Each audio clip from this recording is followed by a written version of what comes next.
Le journal avec Ibou Diouf, Assemblée nationale, la session ordinaire unique s'ouvre le 14 octobre. Exactement, Sokhna Nata et les députés de la 14e législature vont reprendre leur activité. Donc, ce sera le samedi 14 octobre avec l'ouverture ordinaire unique de l'année 2022-2023 de l'Assemblée nationale. Cette session ordinaire unique est fixée le samedi prochain, informe le président Amadou Mame Diop dans une note. Sokhna Nata. On parle de la date de l'audience à Ziguinchor concernant la radiation d'Ousmane Sonko. Cette date a été dévoilée. Et le tribunal d'instance de Ziguinchor aborde l'affaire de la radiation du candidat Ousmane Sonko des listes électorales. Ce sera le jeudi 12 octobre à 9h.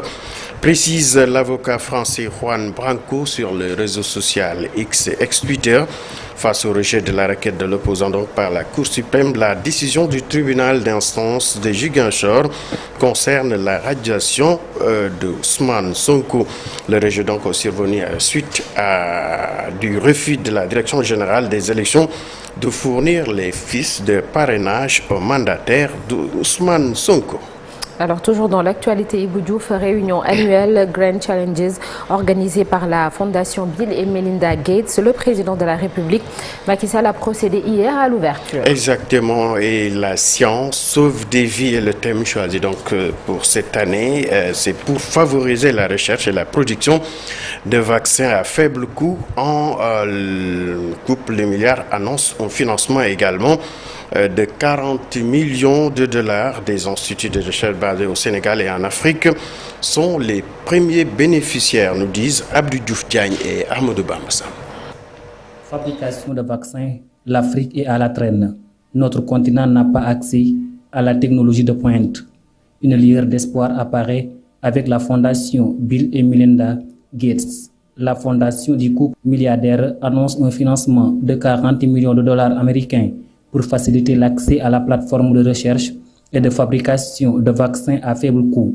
Des instituts basés au Sénégal et en Afrique du Sud recevront chacun 5 millions de dollars pour acquérir la technologie qu'ils pourront utiliser pour fabriquer des vaccins adaptés au contexte local. Une nouvelle bien accueillie par le président du Sénégal, hôte des Grands Challenges 2023. Macky Sall plaide pour l'ouverture du marché des vaccins aux pays producteurs du Sud.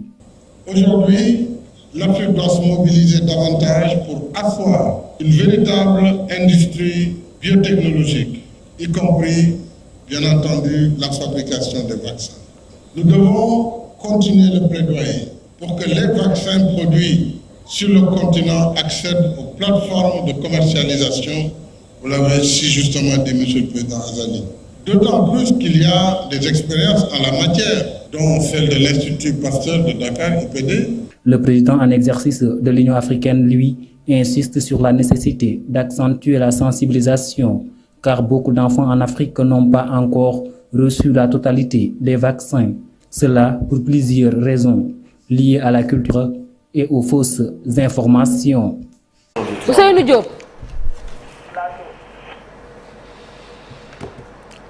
Et on poursuit, Ibou. Exactement, Sokhna Nata, et parlons à présent des grands trains du Sénégal avec son directeur général Samba Ndiaye, qui est limogé.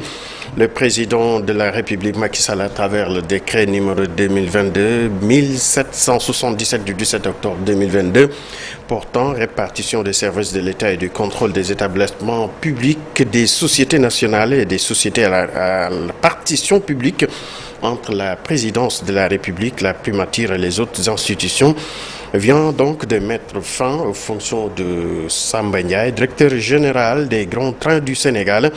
L'ancien maire de Ndofane, qui a annoncé récemment sa candidature à l'élection présidentielle de 2024, a été nommé à ce poste au début du mois d'octobre 2020.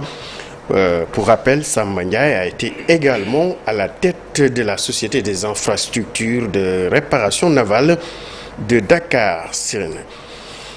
Parlons dans la capitale du Nord, la population qui attend des changements profonds dont le nouveau gouvernement annoncé, les Saint-Louisiens vol, une équipe aguerrie et pragmatique à quelques mois de la présidentielle pour apporter des solutions, nous disent Ousseynou Diop et les images à Bipsek.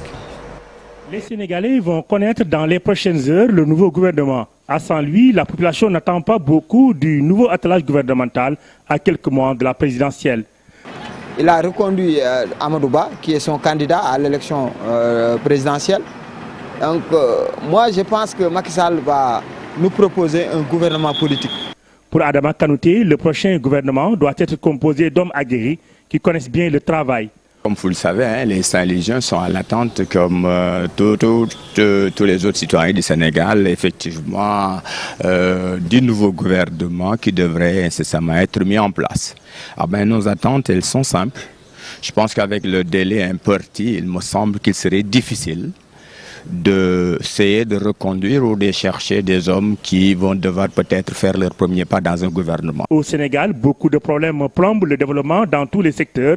Pour les Saint-Louisiens, le nouveau gouvernement doit être pragmatique pour répondre aux attentes des Sénégalais. Il paraît qu'il y a un déficit de 8000 enseignants. 8000 enseignants. Un déficit à résorber. Il y a certaines écoles où on ne peut même pas pénétrer pour donner des cours. La cherté de la vie, il y a beaucoup de paramètres ou bien des élections. Donc, trouver de nouvelles têtes, le temps qu'ils s'imprègnent des dossiers, je pense que ça va encore prendre davantage de temps, vu effectivement les enjeux du moment. Vous avez les difficultés que les populations sont confrontées. Il va falloir effectivement des hommes du sérail. Amadou Ba va choisir dans les heures à venir ces hommes à quelques mois de la présidentielle où il est candidat. Le Premier ministre aura du pain sur la planche, car dans chaque nouveau gouvernement, les frustrés se rebellent à chaque fois. Ousseynou Diop, parlons à présent de sport pour terminer. Match amical Sénégal-Cameroun prévu le 16 octobre prochain à Lens en France. Les Lions ont entamé donc leur préparation en effectuant leur première séance d'entraînement hier à Lens. Les protégés du sélectionneur Aliou Cissé sont arrivés au lieu de regroupement donc hier matin. Autre information, Nicolas Jackson, blessé à la main, est remplacé dans la tanière donc par notre international Abdallah Sim. Tout à l'heure, Ibou, pour la version Wolof de l'actualité nationale, et ce sera sous forme de brève. Merci beaucoup. Les emblèmes ornant le sceau de l'État du Sénégal, le lion et le baobab, des symboles choisis le 10 octobre 1960 au lendemain de l'indépendance de notre pays.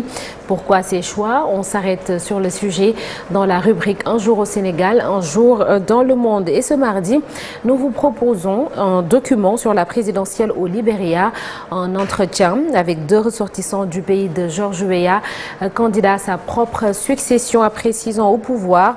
Et puis la revue de presse, ce sera avec Cher Diop. La météo du jour vous sera présentée par Oumi Samb. Tout de suite, l'actualité.